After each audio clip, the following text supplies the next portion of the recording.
Bene, buongiorno. Quando sentiamo parlare di liberalismo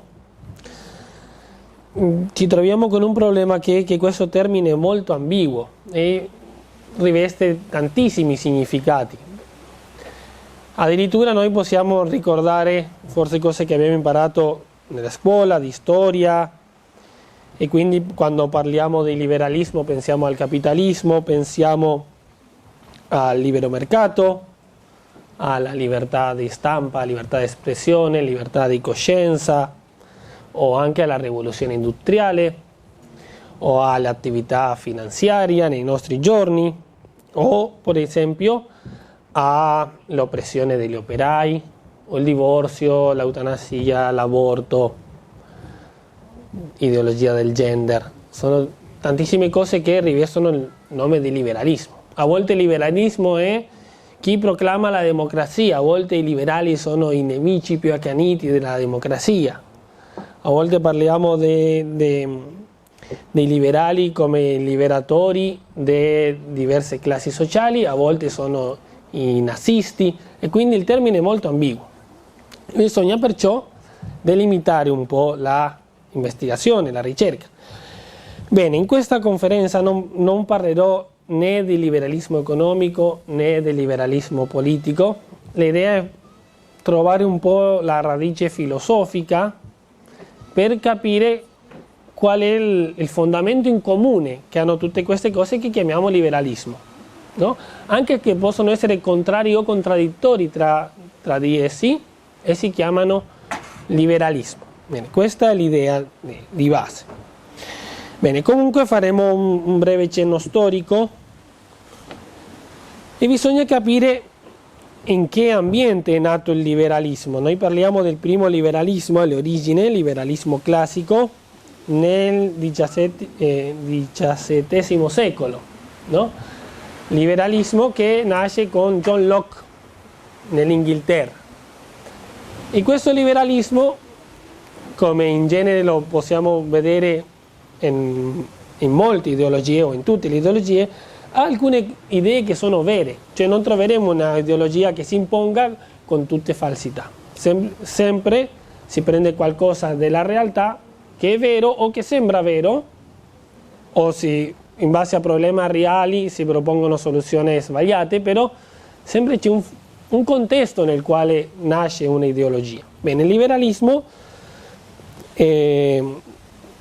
classico sorge nel contesto dei sistemi assolutistici, no? L'assolutismo monarchico, che non è la monarchia del Medioevo, non è neanche l'ideale monarchico cattolico, e quindi come una risposta a questo sistema davvero tirannico si sviluppa nell'Inghilterra, con la proposta di John Locke, questo liberalismo di fronte allo Stato.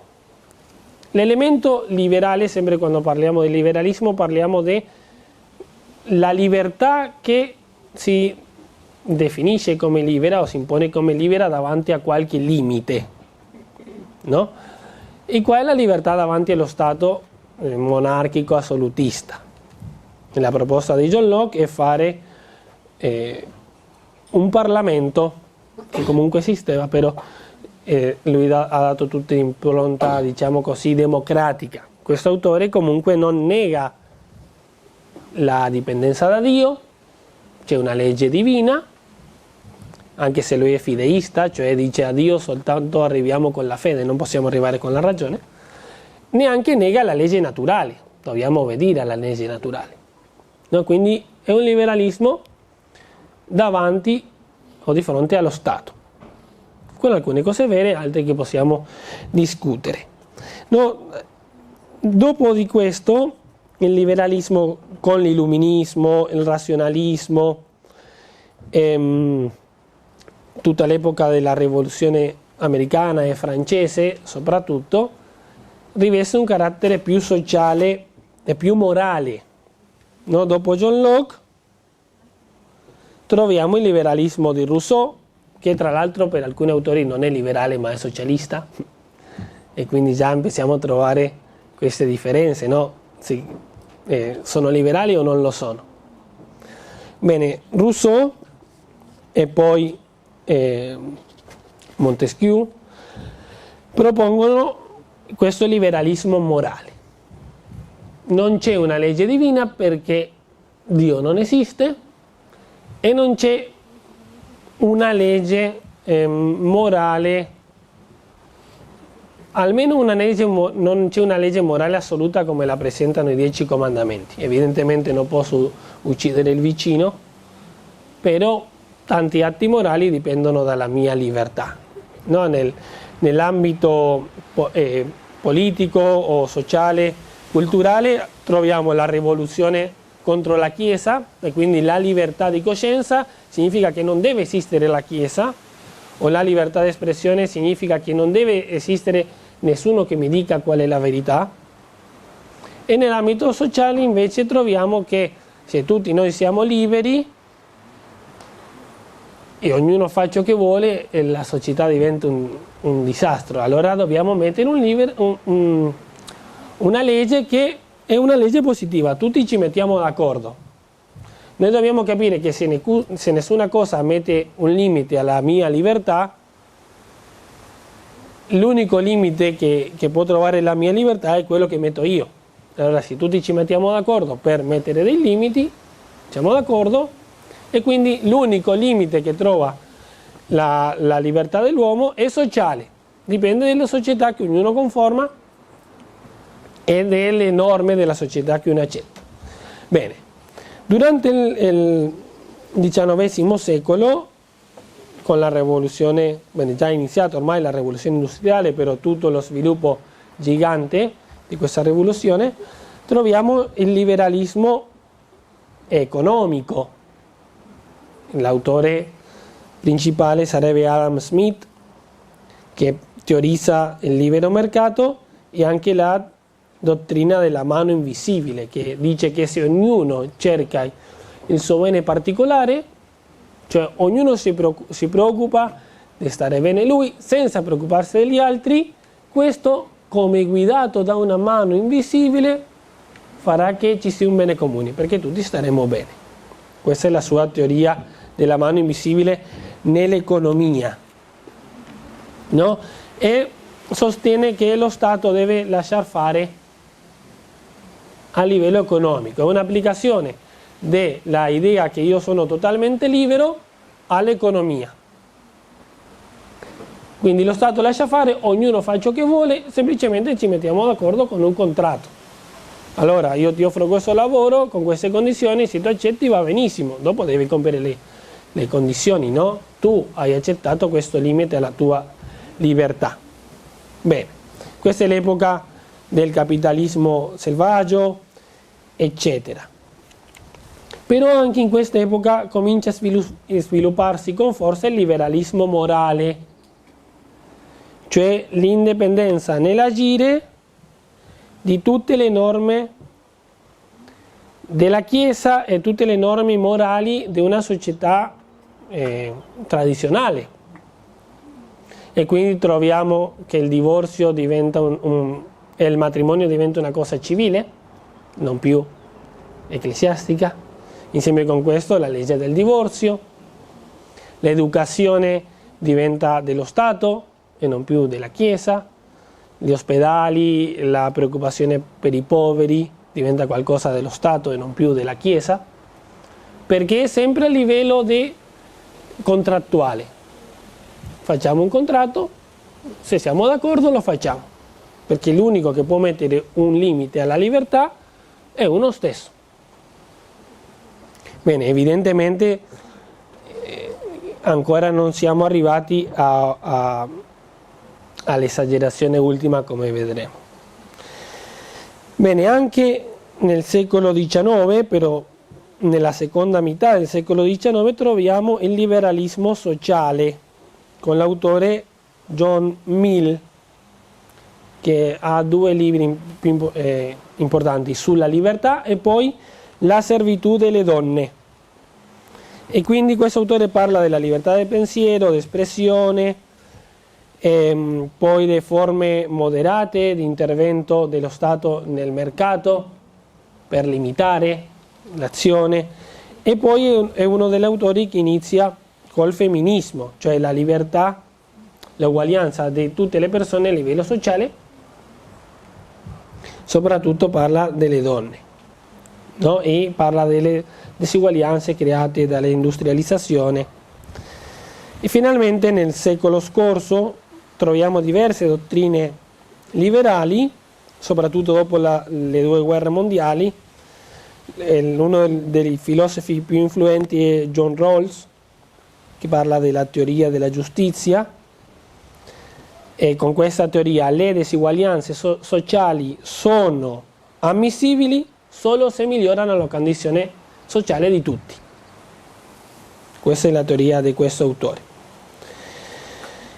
Però già questo liberalismo non è come il liberalismo classico, nel quale lo Stato non deve intervenire, perché qua lo Stato deve garantire le libertà, e quindi già si parla di giustizia sociale. Lo Stato deve garantire i diritti fondamentali. Quali siano i diritti fondamentali lo decidiamo noi, perché non c'è una legge naturale. E allora, se ci mettiamo d'accordo e diciamo che diritto fondamentale è diritto a avere non so, un zaino ognuno, bene, lo Stato deve garantire questo. E se diciamo che diritto fondamentale è l'aborto, lo Stato deve garantire questo. E se diciamo che diritto fondamentale è la pensione, lo Stato deve garantire questo. Però allo stesso tempo lo Stato è l'educatore, lo Stato è il promotore di tutta questa gente, e quindi già la situazione è un po' contraddittoria. Bene, questo è un brevissimo cenno storico, molto superficiale, però come per vedere un po' lo sviluppo. Si passa da una dottrina che all'inizio era totalmente politica, e diventa economica, diventa morale e finalmente sociale, e anche in alcuni punti contraddittoria, perché lo Stato, che all'inizio doveva non intervenire, dopo diventa l'interventore necessario che deve garantire tutte queste libertà. Bene, ciò che ci interessa è definire le dottrine fondamentali del liberalismo, perché il problema, il problema della definizione del liberalismo è che si dice che il liberalismo esalta la libertà dell'individuo, e quindi non dobbiamo mettere la libertà al primo posto nell'uomo. Però per esempio troviamo San Tommaso d'Aquino che dice: la libertà è ciò che fa che l'uomo sia immagine di Dio. E allora allo stesso tempo la libertà è la cosa più importante dell'uomo. Quindi quali sono i limiti della libertà? Bene, noi dobbiamo pensare che tre principalmente sono i limiti della nostra libertà. Cioè un uomo libero, che cose nella sua Costituzione come uomo limitano in qualche senso la sua libertà? Io ne ho trovato tre principalmente, no? Prima di tutto Dio, poi la stessa natura umana, e poi le diverse società. Spieghiamo. Limitare la libertà vuol dire, nei primi due casi, dare una specificazione. Se io sono un uomo, non sono una mucca, ma se io sono maschio, neanche sono femmina. E questo, in un certo qual senso, potrebbe essere capito come una limitazione. In realtà non è una limitazione, non mi impedisce di fare qualcosa, ma è una specificazione. Cioè io sono fatto così, è la mia costituzione metafisica. Allora, Dio mi ha creato con questa natura, e perciò c'è una dipendenza da Dio. Se Dio mi crea, mi dà l'essere, io costantemente dipendo da Dio che mi dà l'essere e mi sostiene nell'essere. Dio mi fa libero. mi fa essere uomo e mi fa essere libero. Poi troviamo la natura umana, cioè se io sono libero è infatti perché sono uomo, però allo stesso tempo la mia natura umana è specificata. Io sono maschio, non sono femmina, ho questa età, queste qualità e non quelle altre. No? È una specificazione. Evidentemente nel mio essere non potrò mai liberarmi della mia natura umana. Non posso diventare un cammello. Però posso agire contro la mia natura umana. E quindi ciò che è proprio dell'uomo, per esempio, è conoscere la verità e amare il bene, io posso negare la verità e odiare il bene. Quindi sto agendo contro la mia natura. Ciò che è proprio dal maschio è essere padre, io posso negare questo e voler agire come una femmina. Quindi sto andando contro la mia natura. Non essenzialmente, non sarò mai ciò che non sono, però nel mio agire. Bene, poi la società può anche limitarmi. La società è molto più complesso perché noi troviamo società naturali, la famiglia, sono nato in questa famiglia e quindi per forza c'è una relazione con la mia famiglia, sono nato in questo paese, quindi per forza c'è un'interazione in questa società, però poi troviamo società che sono libere, cioè nessuno mi obbliga a giocare calcio in questa squadra, però se io voglio fare parte di questa squadra, allora dovrei accettare le regole di questa squadra. O nessuno mi obbliga a lavorare in questa azienda. Diciamo, non necessariamente potrei lavorare in un'altra, però se io comincio a far parte di questa società, devo accettare le regole di questa società. E quindi anche qua noi possiamo trovare in certo senso dei limiti. Evidentemente c'è un liberalismo che negherà i limiti soltanto positivi o più positivi, per esempio la libertà dell'uomo davanti allo Stato, però non negherà la libertà dell'uomo nella famiglia. Allora dirà che l'uomo, cioè i genitori, hanno diritto a educare i figli, però se noi portiamo questo all'estremo diremmo no, che neanche la famiglia deve limitare la libertà di questa persona. E allora se questo bambino di 5 anni vuole farsi un intervento per cambiare sesso, lo può fare senza il consentimento dei genitori, perché neanche questa società naturale può limitare la sua libertà. Bene, questo sarebbe un caso estremo. Il punto importante è che ci sono come queste tre cose che limitano in un certo senso la mia libertà. Quindi Dio, la mia stessa natura umana o le società naturali o che uno sceglie liberamente. Bene, alcuni principi del liberalismo che, come vedrete, sempre hanno a che fare con una di queste libertà, alcuni principi che possiamo annoverare sono questi, anche se questi principi sono di un libro che è stato scritto nel 1884, quindi non ha visto il liberalismo che noi vediamo oggi. Però alcuni principi generali: l'assoluta sovranità dell'individuo con la completa indipendenza da Dio e dalla sua autorità. Quindi Dio non può obbligarmi a seguire né una legge morale né a praticare una religione. Un altro principio: la sovranità della società, con assoluta dipendenza da tutto ciò che non deriva dalla stessa società. Perché la società può fare ciò che vuole fare? Bene, perché la società è composta da tutti individui particolari che possono fare ciò che vogliono fare. Quindi se ci mettiamo d'accordo facciamo ciò che vogliamo. Quindi nessuno può mettere regole alla società, non può venire la Chiesa e dire allo Stato italiano l'aborto è un peccato. Perché la società fa ciò che vuole. Bene, un altro principio, la sovranità nazionale, questo è legato, ossia il diritto del popolo di promulgare leggi e governare con assoluta indipendenza da ogni criterio diverso dalla propria volontà. Quindi la legge non è più naturale, cioè per esempio uccidere. Perché non possiamo uccidere?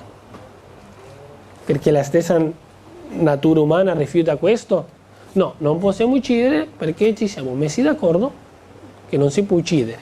Bene, in questo caso la legge positiva, cioè messa dalla società, coincide con ciò che noi chiameremo una legge naturale. Però se noi mettiamo una legge che dice possiamo uccidere in alcuni casi, per esempio l'aborto, l'eutanasia, allora va bene, perché non c'è una legge naturale che dice non si può uccidere l'innocente. Non si può uccidere ciò che noi decidiamo che non si può uccidere, ma si può uccidere ciò che noi vogliamo uccidere. Sovranità assoluta nel promulgare leggi.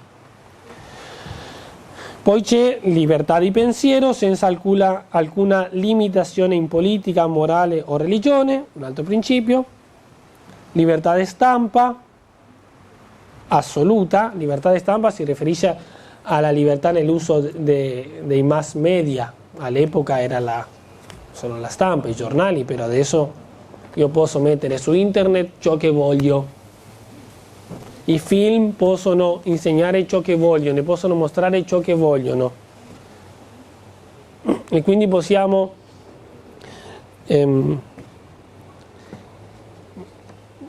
invadere, come si dice? Invadere internet con pornografia, per esempio. Non c'è nessuna legge morale che impedisca che io pubblichi ciò che voglio.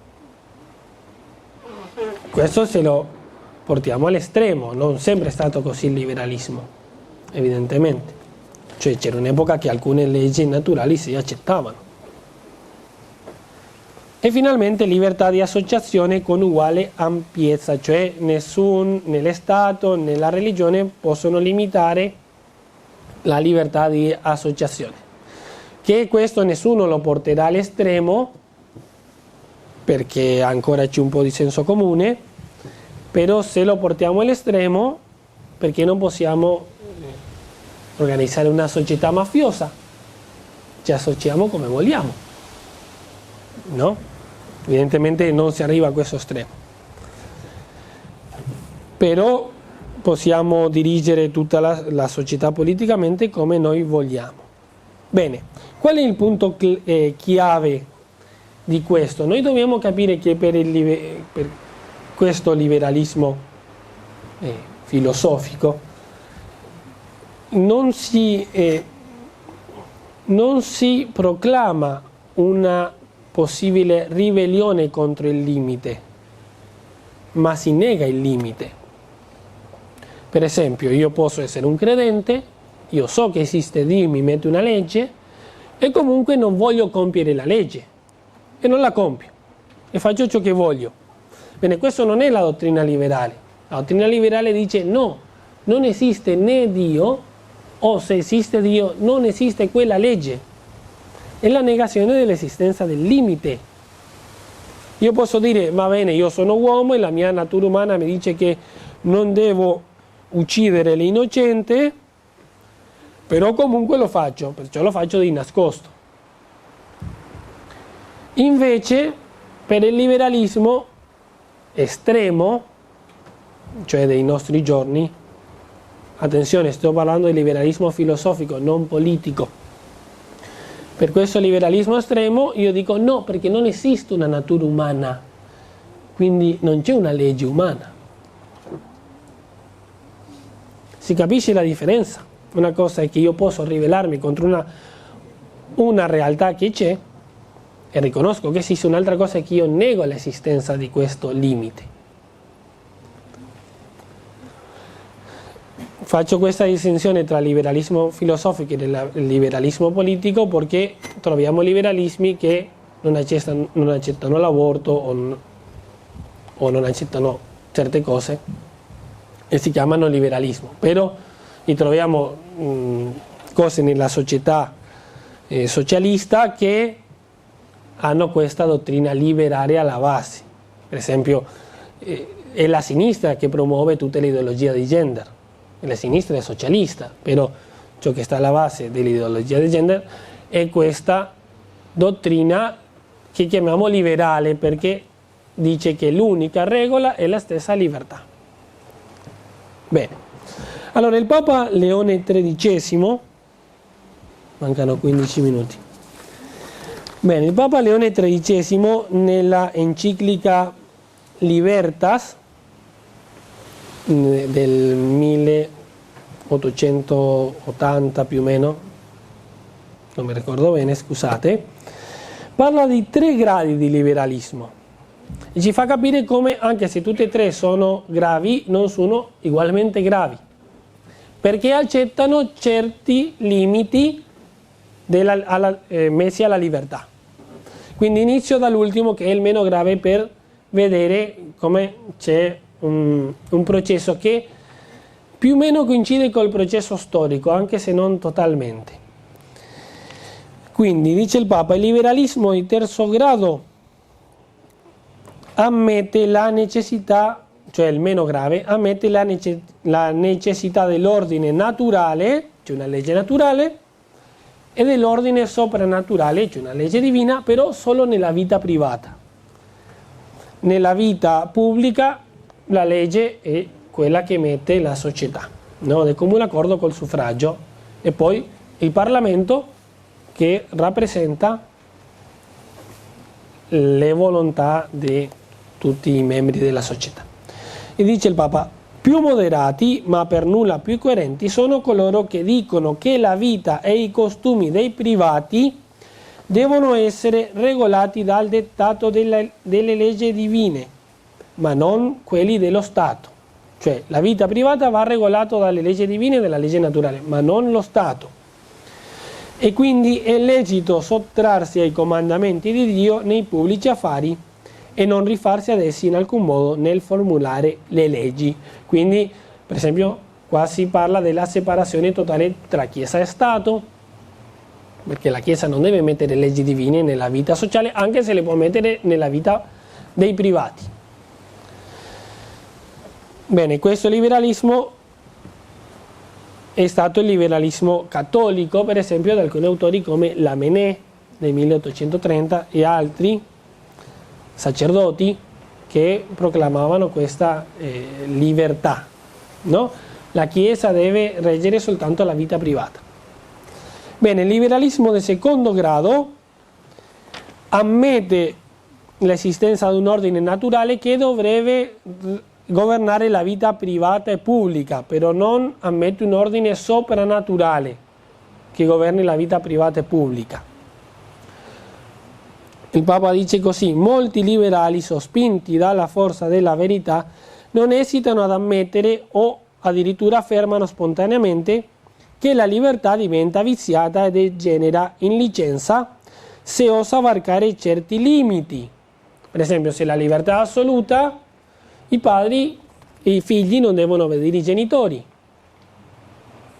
Bene, questo liberalismo non accetta questo, perché c'è un limite naturale, ci sono delle regole naturali.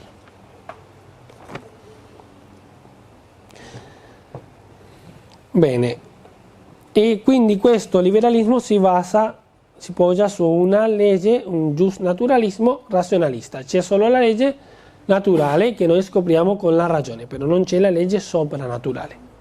Qual è il problema? Che quando cominciamo a fare queste divisioni, già abbiamo messo il punto che fa sciogliere tutto,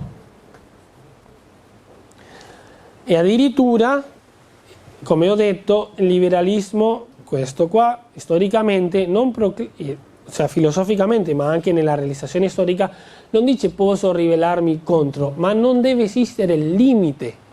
E quindi c'è una legge morale naturale, ma dobbiamo fare sparire la Chiesa. Storicamente è stato così, perché non esiste questa legge. E tutte le cose che esistono nella Chiesa, che sono utili alla società, le mettiamo nella società, come ho già detto, l'educazione, il matrimonio, eccetera. Però poi il matrimonio, per esempio, civile accetta il divorzio civile. E quindi già cominciamo a mettere delle divisioni nella stessa legge naturale. Bene, finalmente il terzo liberalismo che condanna il Papa è il liberalismo che non accetta né l'ordine naturale né l'ordine soprannaturale, né nella vita privata né nella vita pubblica. E quindi nella vita privata ognuno fa ciò che vuole e nella vita pubblica anche. Semplicemente ci mettiamo d'accordo in mettere qualche legge, perché altrimenti è tutto un disastro. Cioè, se io vado per strada di ciel rosso perché io faccio ciò che voglio, o se nell'autostrada io voglio guidare in contramano, è un disastro. Allora mettiamo certe leggi, così non ci ammassiamo. Bene, il punto interessante storico di queste dottrine è che hanno combattuto positivamente la religione cattolica. Non si afferma soltanto questa libertà, ma si combatte la religione cattolica come libertà nei confronti di Dio.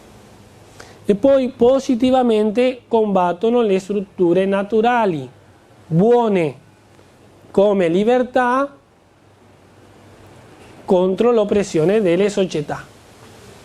E quindi nei nostri giorni lo vediamo esageratamente nella risoluzione delle famiglie, dell'educazione, della salute pubblica o della salute in generale. È un diritto della salute l'aborto, e questo viene promosso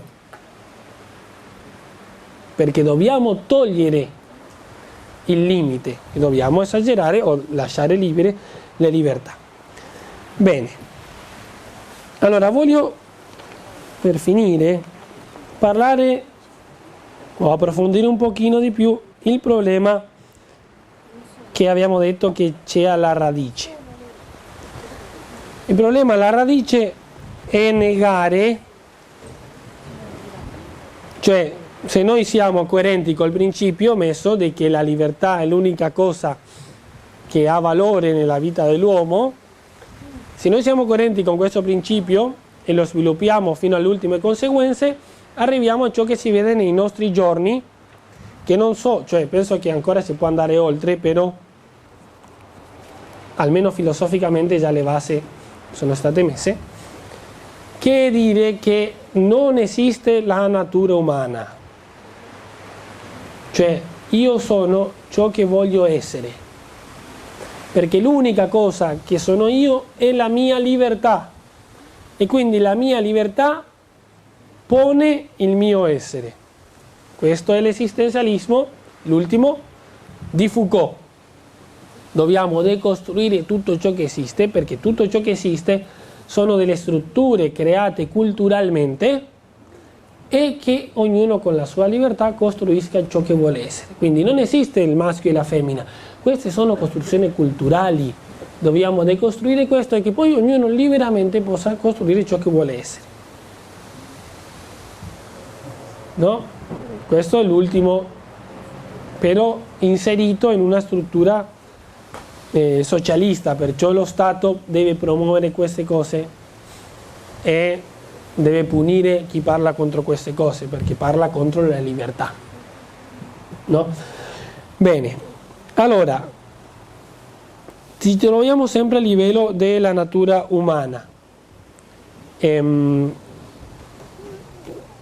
ho detto che l'ultima cosa, cioè l'espressione ultima di questo liberalismo, è negare l'esistenza della natura umana.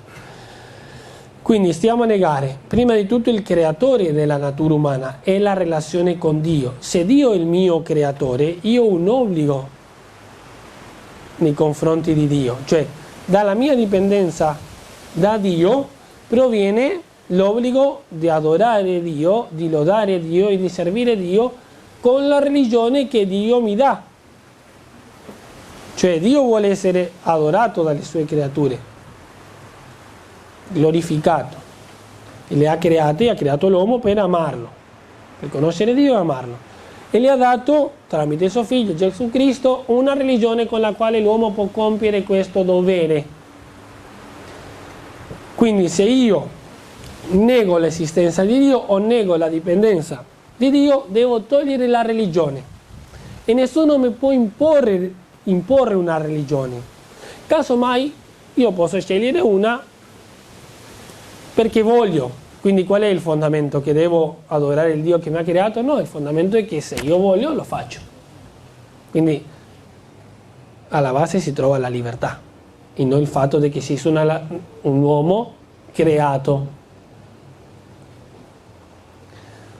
Bene, quindi questa è la dipendenza da Dio. Come ho detto, non possiamo non dipendere da Dio metafisicamente, cioè Dio ci sta creando. Quindi anche se lo voglio negarlo, è così. Però posso non dipendere, in qualche senso, con le mie azioni. E perciò tutto questo liberalismo si troverà sempre nelle azioni. Poi non posso non dipendere dalla mia natura umana, perché la mia natura umana è ciò che mi costituisce un uomo. E se io sono libero, è perché sono un uomo. Cioè a fondamento della mia libertà si trova la natura umana, perché sono un animale razionale, sono libero.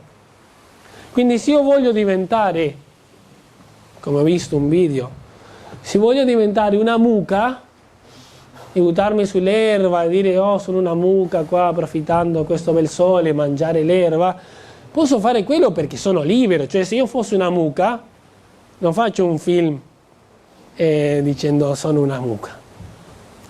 Anzi, se io da uomo potessi diventare una mucca, non sono più io, sparisco, non sono più libero. Quindi la mia natura umana fonda la mia libertà. Evidentemente Dio mi dà la libertà, però creandomi uomo. Allora io non posso rinunciare alla mia natura umana, non posso con la mia libertà non essere uomo, però come ho detto posso agire come, cioè contrariamente alla mia natura umana. La libertà sempre regge l'agire, perché la libertà, che è una qualità della volontà, è la chiave della mia vita spirituale e della mia vita morale. Tutto ciò che faccio volontariamente, lo faccio con la mia libertà, perché sono libero. Bene, questa dipendenza dalla mia natura mi obbliga a cercare la verità e ad agire secondo le leggi morali, perché io ho un'intelligenza che è fatta per la verità e ho una volontà che è fatta per scegliere il bene. Quindi agire liberamente, nel senso liberale, sarebbe che io posso agire contro questo, o che io decido qual è la verità e qual è la bontà delle cose. Perché se non esiste la natura umana, perché devo accettare che, o se la mia natura è la mia libertà, perché devo accettare che la realtà estramentale mi imponga un valore di verità o un valore morale? No, neanche questo deve mettere dei limiti alla mia libertà, no? Se lo portiamo questo all'esagerazione. Bene, quindi propugnare questa libertà morale assoluta può implicare diverse fasi. Prima di tutto possiamo parlare di una libertà morale davanti alla legge divina, quindi Dio non mi può dare una legge divina, però accettiamo una legge morale umana. Una seconda fase sarebbe togliere alcuni elementi di una morale umana, naturale, cioè riconosco certi elementi della mia natura e perciò accetto che i figli devono obbedire i genitori, che non si può uccidere l'innocente, che non si può rubare, no? Però non accetto i primi 3 comandamenti perché appartengono a una natura o una relazione soprannaturale che non esiste. Però se andiamo oltre, possiamo affermare che no, la libertà deve essere totale nei confronti dell'agire morale, e quindi nessuna legge umana naturale esiste. Quindi se il bambino di 4 anni, come ho già fatto questo esempio, vuole cambiare sesso, lo può fare perché i genitori non, cioè perché questa è la sua natura e nessuno può mettere un limite alla sua libertà. E perciò ciò che dicono i giovani, ragazzi oggigiorno, io faccio ciò che voglio, è buono se io voglio farlo, perché deve venire qualcuno a dirmi ciò che devo fare? Perché devono dirmi questo non è così, se è come io voglio? Cioè se io voglio drogarmi, perché mi devono impedirlo? Se è la mia libertà. Bene, però ti stai ammassando. Bene, però non interessa se io faccio ciò che voglio, no?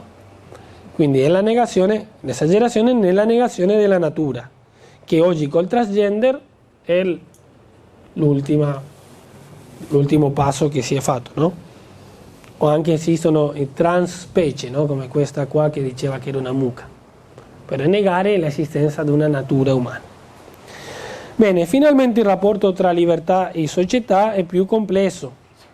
Però anche qua ci sono passi, posso parlare di una libertà riguardo tutte le società positive e riguardo alcune società naturali e quindi le libertà di fronte allo Stato, però accettare i limiti di una società naturale, quindi devo rispettare i miei genitori, devo rispettare l'insegnante a scuola, no? Perché anche nelle società liberali del 1800 queste norme esistevano, perché si accetta un certo limite naturale. Però se io porto la mia libertà sociale al massimo estremo, non esiste nessuna società che possa determinare e costringere la mia libertà. E quindi a scuola faccio ciò che voglio e se l'insegnante mi rimprovera gli faccio una denuncia. A casa faccio ciò che voglio e se i miei genitori non vogliono, viene lo Stato e li mette in galera. E se io voglio fare un'associazione illicita, la faccio. Cioè non è moralmente male, il fatto è che non mi prenda la polizia, no? Però moralmente sta bene, perché ogni società, qualsiasi, cioè tutte le società non possono costringere la mia volontà. Bene, questo scioglie qualsiasi vincolo con la famiglia, con i genitori, con l'autorità, quindi l'autorità nelle scuole, le forze dell'ordine, nei club, sempre, cioè una volta l'autorità era l'autorità, io uno arrivava a casa e diceva, almeno quando ero piccolo era così, diceva oggi la maestra mi ha rimproverato e che faceva papà? Ah, sicuramente hai fatto questo, e uno non lo faceva più. Oggi arrivano i bambini a casa, oggi la maestra mi ha rimproverato e viene il papà a scuola e papà, no? E perché? Perché non si accetta nessuna autorità. Bene,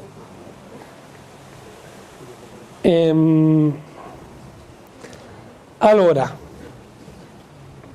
per concludere ciò che abbiamo detto, bene, tutto il rapporto con la società è molto più complesso, non parlo del quali sono i limiti dello Stato, quali sono i limiti dell'autorità, eccetera, però bisogna capire che c'è naturalmente nell'uomo la dimensione sociale, che ci sono delle società naturali necessarie, la famiglia, lo Stato,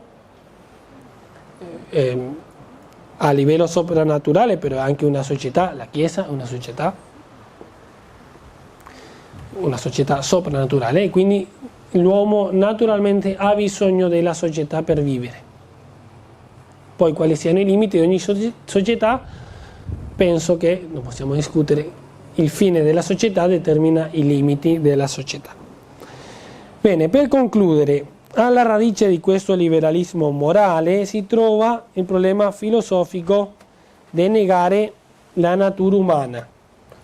Storicamente all'inizio non si negava la natura umana, si negava la conoscenza della realtà, quello lo fa John Locke, nega la conoscenza della realtà. poi si nega la assoluta conoscenza della realtà con Kant, poi la realtà diviene interiore al soggetto, cioè la realtà la metto io con Hegel, però questo è assolutista, quindi l'assolutismo. Lo Stato dice qual è la verità, no? Troviamo i totalitarismi, comunismo e nazismo. E poi con l'esistenzialismo non c'è lo Stato che dice qual è la verità, ma ogni soggetto, perché ogni soggetto pone la realtà col suo agire libero e quindi la mia libertà determina la mia natura. Quindi ci troviamo nell'estremo opposto. Lo diciamo che perché sono uomo ho queste dipendenze naturali da Dio e perché sono uomo ho una libertà e quindi anche delle relazioni sociali perché sono uomo, invece qua al rovescio, perché sono libero io decido qual è la realtà, la natura e se voglio servire un Dio o non voglio. Quindi abbiamo capovolto totalmente il punto di inizio. Bene. Storicamente il liberalismo si trova legato all'economia capitalista, al libero mercato, che anche se non sono lo stesso, liberalismo e queste cose. Nei nostri giorni il fenomeno è più particolare perché possiamo parlare di un liberalismo morale assoluto,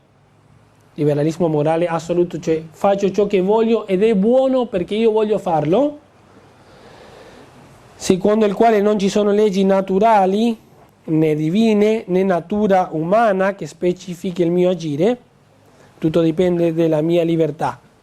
Però nel piano sociale non c'è libertà, perché lo Stato è diventato il custode di questi diritti e quindi troviamo che per garantire questa libertà democratica e morale lo Stato è diventato il tiranno, quindi lo Stato mette l'educazione e quindi non c'è libertà di educazione perché si deve garantire un'educazione democratica, cioè che rispetti tutte le libertà.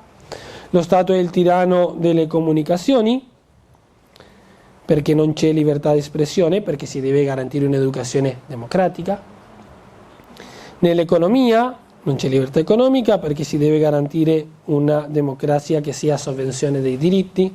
Nella religione non c'è libertà religiosa perché si deve garantire un pensiero democratico e nelle relazioni internazionali non c'è libertà delle nazioni per garantire un mondo democratico. Quindi troviamo questo paradosso che se a livello personale ognuno fa ciò che vuole, a livello sociale questa esaltazione della libertà ha portato al contrario. Cioè ognuno crede di fare ciò che vuole, però in realtà no. E se io voglio vivere da cattolico, per esempio, trovo tanti limiti alla mia libertà. No? Quindi questo paradosso è sempre alla base un liberalismo morale, però poi nelle applicazioni concrete il paradosso del socialismo, eccetera, eccetera. Bene. Il liberalismo morale produce una doppia schiavitù, questa schiavitù sociale, però soprattutto la schiavitù del peccato, perché io posso vivere in una società che è un disastro, posso vivere in non so, come si dice, un campo di concentrazione, un campo di concentramento ed essere libero, perché io voglio servire Dio e agire secondo la mia natura umana. Invece posso vivere in una società libera e non essere libero perché sono schiavo del peccato e sono schiavo del maluso, dell'uso cattivo della mia libertà. Bene, fin qui.